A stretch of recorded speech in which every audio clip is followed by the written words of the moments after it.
Hello and welcome. You are watching Business Today. I'm Neetu Chandra Sharma. Biocon has gradually broadened its presence in biosimilars, launched key products in generics, and accelerated its research pipeline to seize new opportunities in healthcare and pharmaceutical sectors.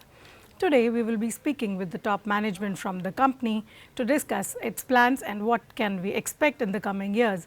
Joining in, Siddharth Mittal, Managing Director and CEO of Biocon Limited. Thank you so much for joining us, Siddharth, and thanks so much for taking time out for us. So I would like to begin by asking you about the next 3 to 5 years plan of Biocon. So where do you see the biggest growth opportunities for Biocon across biologics, generics, and research activities? So where do you see the growth coming from? Sure. Of course, today biosimilars is a very important part of our business, contributing almost 65% of the revenues. And we have many upcoming launches in the US, in the Europe, and many other parts of the world, including Canada, where we recently launched a biosimilar aflibercept. And as you would be aware that recently we received approval for biosimilar bevacizumab, which will be launched in the US, biosimilar aspart. And we also announced launch of biosimilar ustekinumab in the US. And next year, in the second half of next calendar year, we also have a settlement with the innovator for launch of biosimilar aflibercept. So combination of new launches in the US, new launches in the Europe, increasing market share for the existing products. Our existing products such as biosimilar filgrastim, pegfilgrastim, biosimilar trastuzumab, biosimilar Semglee, continues to gain market share. And I think this opportunity goes beyond US, where we also see a lot of headwinds and in the insulin innovators, where they are focusing more and more on GLPs, and that opens up possibility for us to bring our insulin to many patients worldwide. So we see a lot of tailwinds for us in the insulin business. Moving on to generics business, again, the hot topic today, which everybody is talking about, is GLP-1, and Biocon today is very well placed in bringing a very wide portfolio of GLP-1s to patients worldwide. Today, we have already got approval for liraglutide in the UK and Europe, where we've launched this drug. We are expecting approval from the US FDA later this year and many other parts of the world. And again, as you know, semaglutide opens up in calendar 26 in various parts of the world. And we have, of course, started our filing in some of these markets. And we expect by end of calendar 26 to get approvals in some of the markets with launches in calendar 27. Apart from, of course, the GLP-1, the existing portfolio in generics, which comprises of both oral solid dosage and injectables, they continue to grow. We continue to have new launches coming up, both in the US and other parts of the world. So And as moving you on to research services, I think the core discovery and research services, which forms almost 75% of the revenues, that business will grow with increased wallet share from existing customers, adding new customers. But the biggest bolus of growth in research services is on contract manufacturing. I think Syngene has already had a good headway on the biologic manufacturing and will continue to add more plants in the biologic manufacturing, apart from, of course, the synthetic manufacturing, which is still bit in nascent stages. But in the coming years, we definitely see with increased focus, we will be able to, make a headway in that space as well.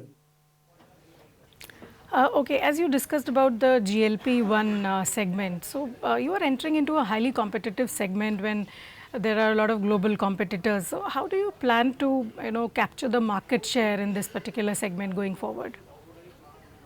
So while it is competitive, there are, of course, many companies who are intending to bring GLP-1s to the market. But if you really look at today where we stand, there are very few companies who've got approvals for liraglutide. There's not a single company in the world which has yet received an approval for a generic semaglutide. So while people intend to launch the drug. It all depends on the quality of dossier, and that's where I think we are differentiated. We have had a very good success so far in liraglutide in the Europe and UK, and of course the advanced reviews that are going on in other parts of the world gives us that confidence that scientifically we'll be able to get success in some of these drugs.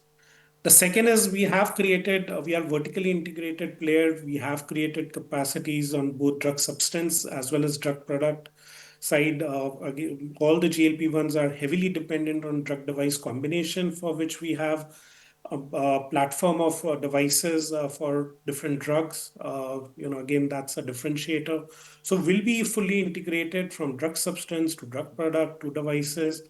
And we believe that we have a very good cost leadership and capacities that we have created, which will allow us to compete with other players who might not be vertically integrated or who might be vertically integrated. We also have a very strong commercial infrastructure, with Biocon Biologics, our own generics presence, and also many other very strong local B2B players in markets such as Latin America or Middle East, where we have collaborations with these partners to commercialize the drug. So I think overall we are very well positioned, and I think we see a huge opportunity in the coming years from GLP-1 in the generics business. So, do you have plans for other molecules like semaglutide, and if you can also share some insights on, can the GLP drugs portfolio become a key revenue driver for your company going forward? Absolutely. I think GLP-1 as a segment is, of course, going to be a very, very key focus area for Biocon.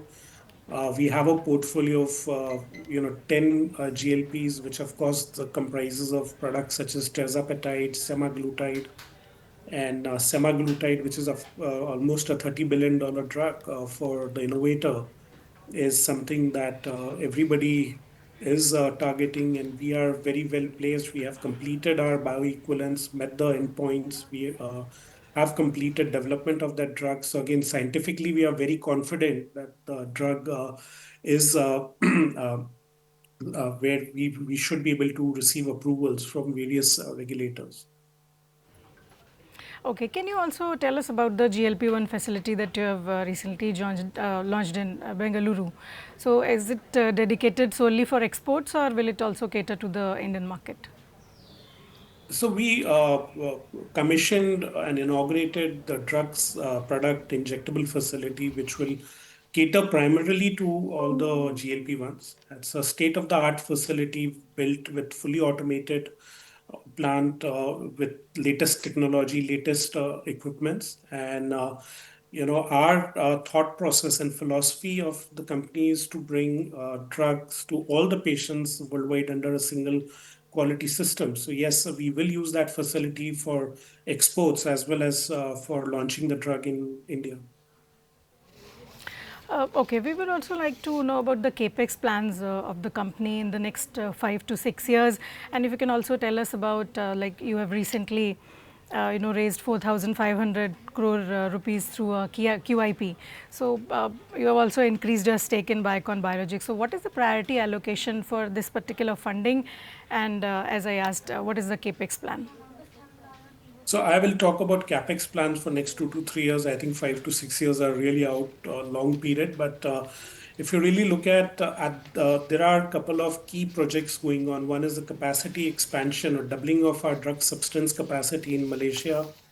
That facility or the expanded capacities will be online by end of this fiscal year.